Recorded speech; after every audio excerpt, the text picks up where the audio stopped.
Hello, welcome to the video presentation for Project 2 for our course Introduction to Parallel Programming. I'm Abinash Borah with my teammate Vinothini Rajasekaran. So we'll be discussing about the code for algorithm 2, the results and performance we obtained. And then for Fox algorithm, again, we'll be discussing the code results and performance.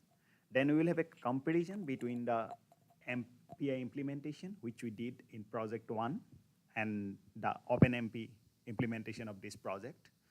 And finally, we'll be having some conclusions.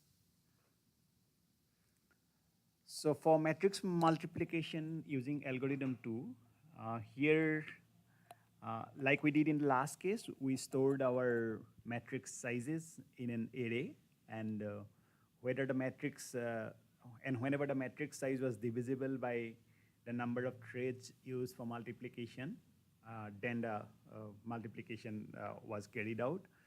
So within each thread, we created the matrices with some random values in the range of -1 to +1.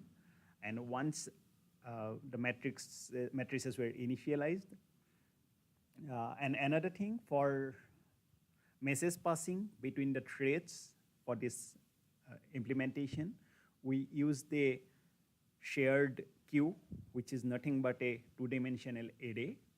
And in that, in our implementation, we considered one row of the array for each thread. So in that 2D array, each row was working as a message queue for a particular thread. And once the matrices were allocated, first we initialized the queue, the shared queue, with the elements of, with the rows of the A matrix. Then in the subsequent rounds, those were used for message passing.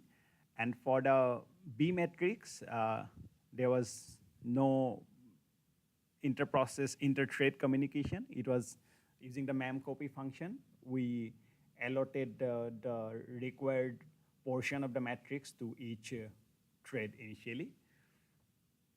So once that was done, the matrix multiplication by all thread, it goes on parallel. And each thread performs the multiplication with its corresponding rows and columns it has. And after completion of one iteration, the values of A matrix is required to be sent to the next thread. So for that, we wrote to the shared queue so that the next thread can run in the read that from the shared queue during the next iteration. And once that read operation is performed, once that write operation is performed, in the next round, for the next round, it prepares by reading from the shared queue. And once the number of iterations is completed, as a whole, the matrix multiplication process is done, and we are gathering the results from each of the threads using this memcopy function at the end. Now coming to the results, for algorithm 2, whenever the number of threads were used, there was a constant decrease in time. That was the observation, except for the case with n equal to 900, and when the number of threads were increased from 25 to 36, in that case only there was a slight increase in time observed. Apart from that, every time the time was decreasing with the increase in the number of threads. And as a result of that, when we talk about the speed of values, the speed of values were constantly increasing with the increase in the number of threads. And again, the only exception was the one which we had with n equal to 900. And now coming to the efficiency results, here every time efficiency values were decreasing with the increase in the number of threads, and except for that specific exception we had. And now for the Fox algorithm part, I am handing over to my teammate Vinothini. So coming to Fox algorithm multiplication, we used the same approach. Like initially, we initialized the matrices A and B with the random values from range -1 to 1, and the multiplication process will be carried out only for the threads, that is the matrix size which is divisible by the square root of number of thread counts. The matrix multiplication will be carried out. After initializing the matrices with their random values, the number of steps will be carried out from 0 to till the square root of number of threads. So the iteration will be running those many number of steps. So every time we will find the broadcast route, like in each every thread, who will be the broadcast route, that whose block matrix A should be broadcasted to all other threads in the same corresponding row. After finding the broadcast route, the same block A values will be sent to all other threads in the same corresponding row. After sending the A block values to all the threads in the same row, same way we done for the B block values. Then for easier multiplication process, we are converting the A and B block matrices from 2D to 1D array. Then each and every thread will carry out the block matrix multiplication and store their results in C block. Once the block matrix multiplication is done for the first time, the B block data from each thread will be sent to the thread above in the grid structure. So what we used the shared queue for message passing between the threads. So every time the B block data from the corresponding row thread will be given to the thread in the immediate above row. So every time that will be done with the help of the queue data structure. Like queue will be a shared variable for all the threads. So every thread will go and write their values in the queue, and correspondingly after writing into the queue, every thread will be reading the data back from the queue.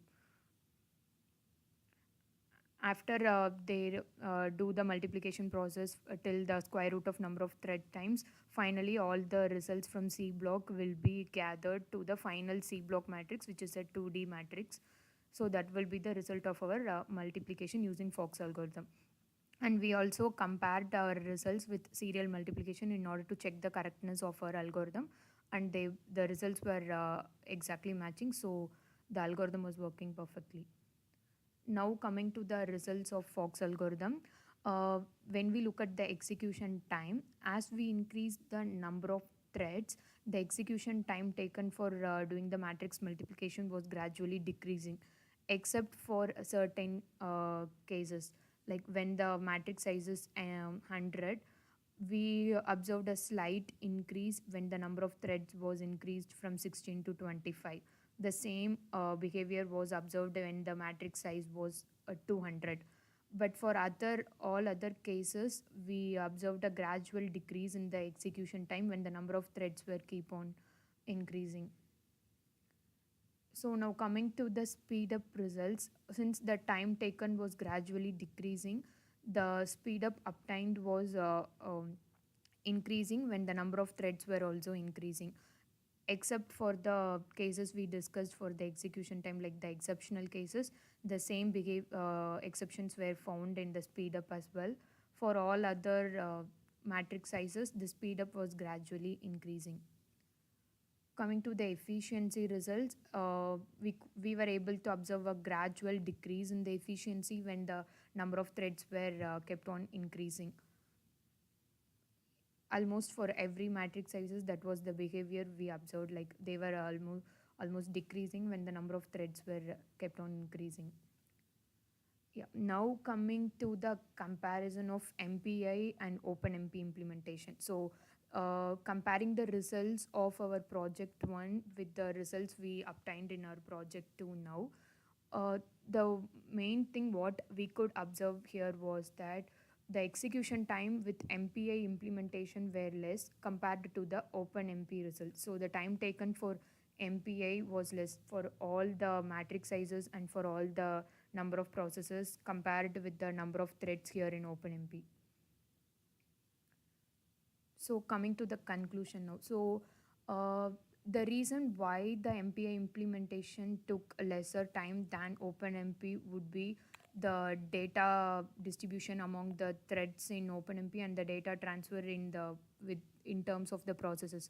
So there we had some message passing paradigms like for MPI which suits both the algorithms like algorithm 2 and Fox algorithm, and it was very easy for the communication between the processes.